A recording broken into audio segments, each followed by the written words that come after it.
you must need.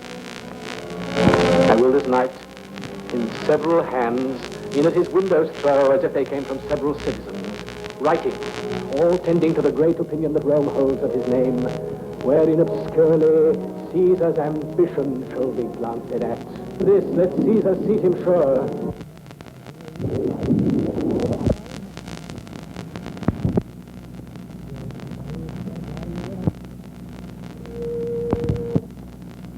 We will shake him, or worse days endure.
But not you, my lady.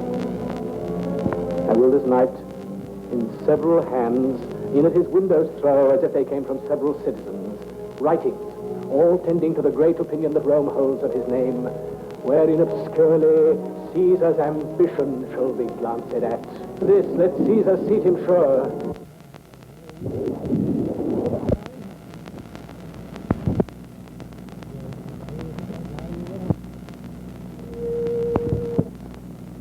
We will shake him, or worse days endure.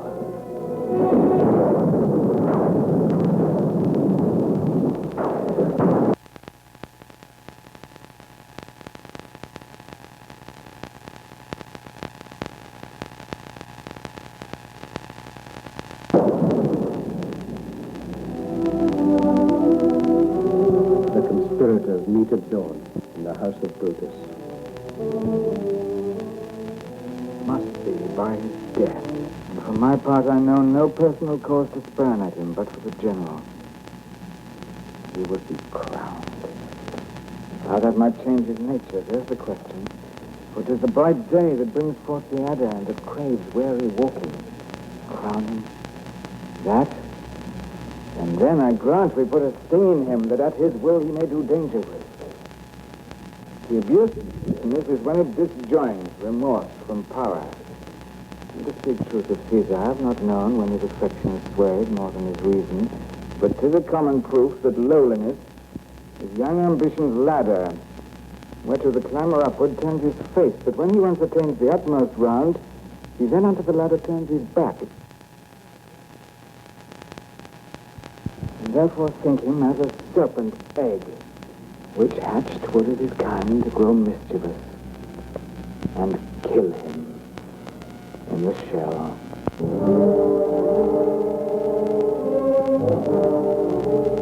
True to his boast, Caesar comes to the capital.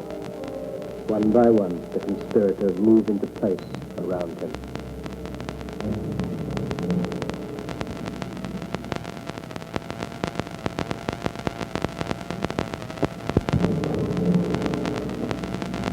I kiss thy hand, but not in flattery, Caesar, desiring thee that Publius Cimber may have an immediate freedom of repeal. What? Brutus?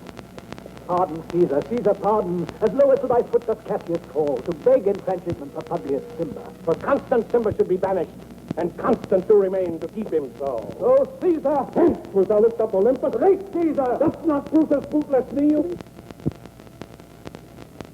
We can for me!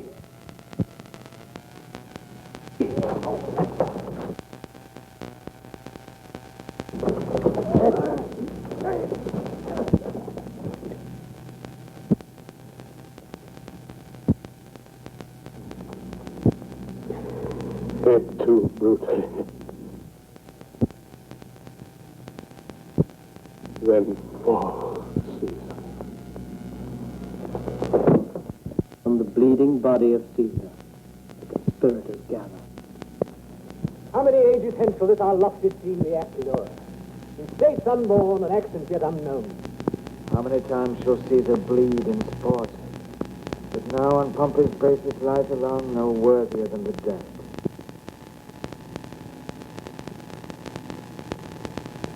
So oft as that shall be, so often shall the not of us be called the men that gave their country liberty.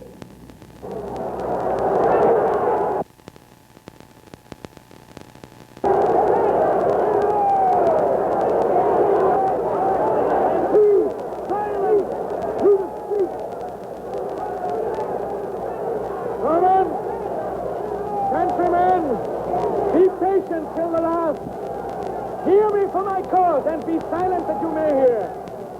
Believe me for mine honor, and have respect to mine honor that you may believe. Censure me in your wisdom, and awake your senses that you may the better judge.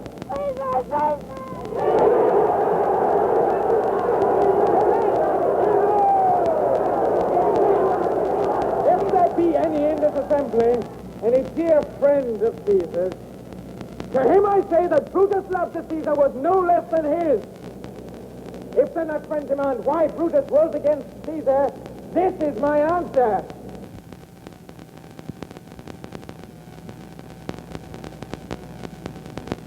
Not that I loved Caesar less, but that I loved Rome more. Had you rather Caesar were living and die, than that Caesar were dead to live, all free men? No! Loved me, I weep for him. As he was fortunate, I rejoice at it. As he was valiant, I honor him.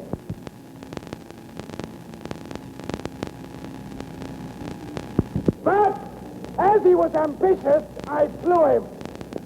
And tears for his love, joy for his fortune, honor for his valor, and death for his ambition. Who is here so base?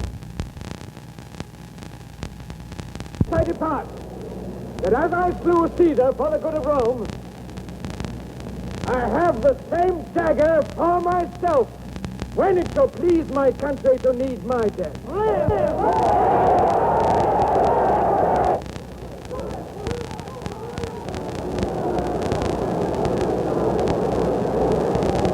Was that he speaks no harm of Brutus here? He speaks of a tyrant.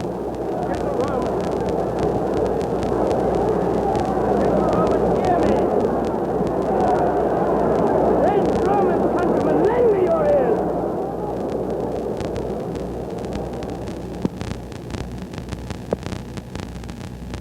I come to bury Caesar, not to praise him. The evil that men do lives after them. The good is oft interred with their bones. So let it be with Caesar. The noble Brutus has told you Caesar was ambitious. If it was so, it was a grievous fault. And grievously hath Caesar answered it. You oldest Caesar on the Lupercal, I thrice presented him a kingly crown, which he did thrice refuse. Was this ambition?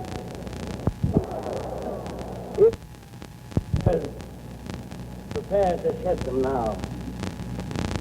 You all who know this mantle, I remember the first time ever Caesar put it on was on a summer's evening in his tent that day he overcame the Nervii. Look in this place where catch his dagger through. See what a rent the envious cut to me. Through this, the well-beloved Brutus stabbed. And as he plucked his cursed steel away, mark how the blood of Caesar followed it. As rushing out of doors to be resolved, as Brutus so unkindly knocked on now. Look you here! Here is himself, martyred, you see, with traitors! O noble Caesar. A most bloody sight. Here was a Caesar. When such another! Never!